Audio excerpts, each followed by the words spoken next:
Kaontis ang'wen ma Kaluo ni listi mar kaontis 25 manigi kama ng'ao mar yudo tuo mar Ebola maka sirikal to medo keto ikruok ne rakruok kod tuo mar Ebola poni odonjo pacho kaendi.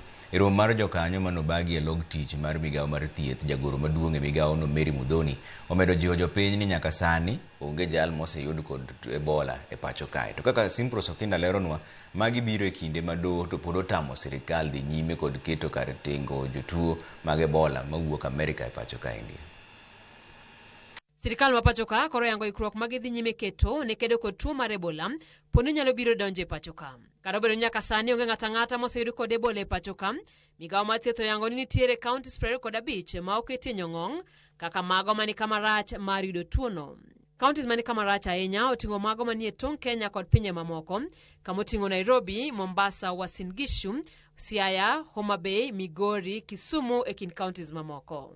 Kamano bende nitiere kaontis miwacho ni kama rach kama oting'o Vihiga, Kakamega, Nakuru, Kericho, Nandi, Kiambu e kind mamoko. Kolose romo manobagi e log tich ma migawo mar thieth, jagoro maduong' e migawo mar thieth Mary Mudhoni oyango ni giseiko jochiw thieth mayo 100 ka tiegruok dhi nyime ne jochiw thieth mamoko. We have mapped a surge capacity of 118 healthcare workers that are on standby, and we equally have a felt-tip team that has been trained in the country of 90 healthcare workers. We also have other healthcare workers that have really been trained lately, about 70 of them. So we have capacity in case of a surge that we may deploy the healthcare workers. We will continue training. We have our laboratories that are ready for testing. We have the National Public Health Laboratory. We have the KEMRI, Nairobi, KEMRI, Kisumu. We have a mobile lab in Busia. Mudhoni bende omedo ni chenro mar pimo dhi nyime tong' Kenya ahinya kuonde mokiewo kod pinje 10 masani wacho ni kama rach mar yudo tuono kod mago ma tuono oselandore.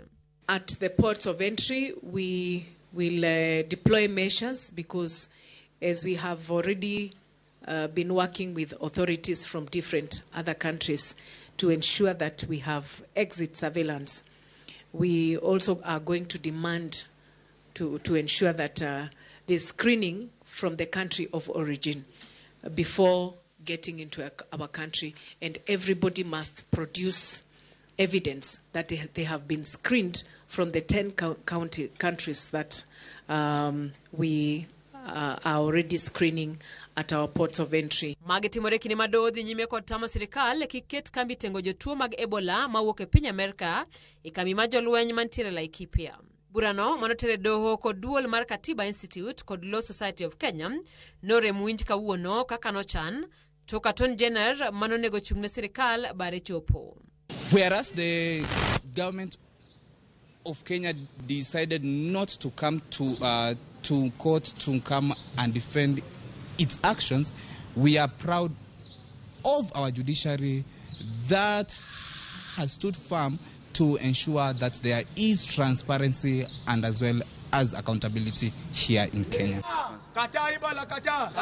Tok ng'eto madono moko kuom jokenera tich oganda nogoyo tacho koma log tich ma migawo mar thieth kod mano mado ka gidwaro ni doho kik yiene piny Kenya rwak Ebola e pacho ka koluwo keto kar quarantine e kaunti ma Laikipia. We do not have enough facilities, enough personnel, and psychologically we are not prepared. Kenya has been colonized by America. We've been made the 56th state of America, if I'm not wrong. Because if America gets sick and it decides that we treat their patients, but they cannot treat them on American soil, doesn't that mean that we've been neo-colonized?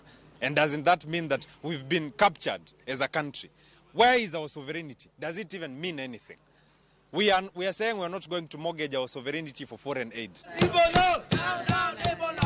Simpros Okinda, Ramogi TV.